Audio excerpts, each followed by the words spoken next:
This is Barry Zalma speaking for my blog, Zalma on Insurance.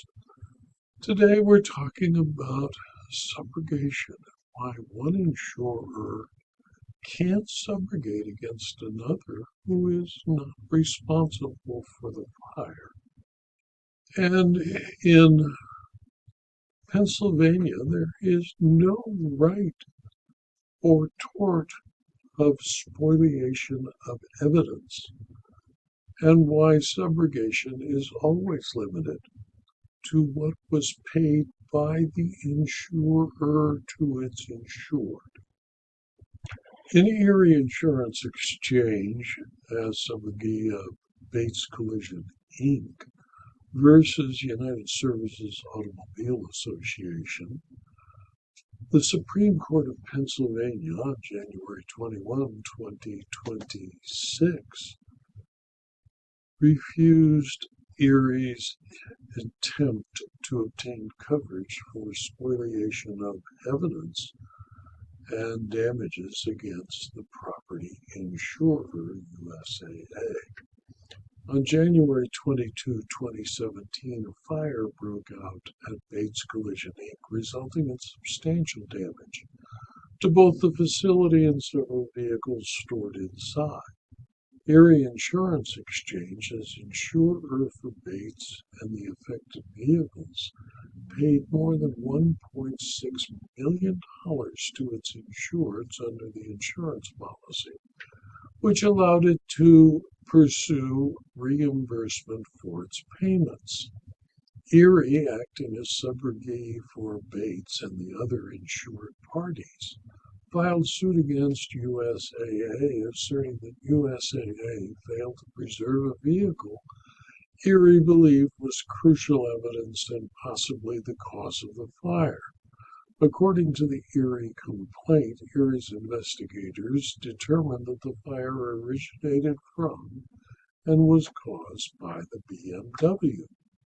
The complaint alleged that USAA failed to preserve the vehicle, a BMW, responsible for the fire, and as a result, plaintiff cannot pursue its claim against the manufacturer or the owner of the vehicle or anyone involved in maintaining the vehicle, as it was unable to perform an invasive laboratory examination, testing, and or other investigation necessary to precisely identify the components inside the BMW which caused the fire.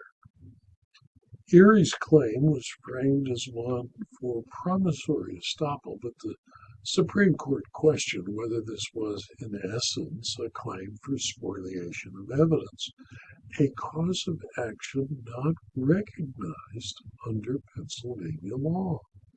The central legal issue was whether, as subrogate of the insureds, Erie had any right of recovery against USAA for its alleged failure to preserve evidence. The court examined the insurance policy's subrogation clause in Pennsylvania law regarding both subrogation and spoliation of evidence. Erie pled that it insured Bates and several cars in the shop, and that it paid out approximately $1.6 million in claims based on payments made to insureds under the relevant insurance policy provisions in Pennsylvania law. The Supreme Court determined that Erie, in its capacity as subrogate, did not possess a right of recovery against USAA for the alleged failure to preserve the vehicle. The court noted that the underlying claim for promissory estoppel was tantamount to a spoliation claim, which Pennsylvania courts do not recognize as an independent cause of action. As a result, the trial court's decision in favor of USAA was reinstated, holding that Erie could not recover under the circumstances presented, since USAA was not responsible for the fire. Since Erie's suit is brought solely as the subrogate of its insureds, and an insurance company's rights as subrogate do not rise above those of its insureds, pursuant to the basic premise, a subrogate may only recover for the loss it paid and against the party liable for the loss. Here, the loss that Erie paid out was for the fire loss damage sustained by its insureds. Thus, under subrogation principles, Erie could seek to recoup the payment from the party responsible for the fire loss.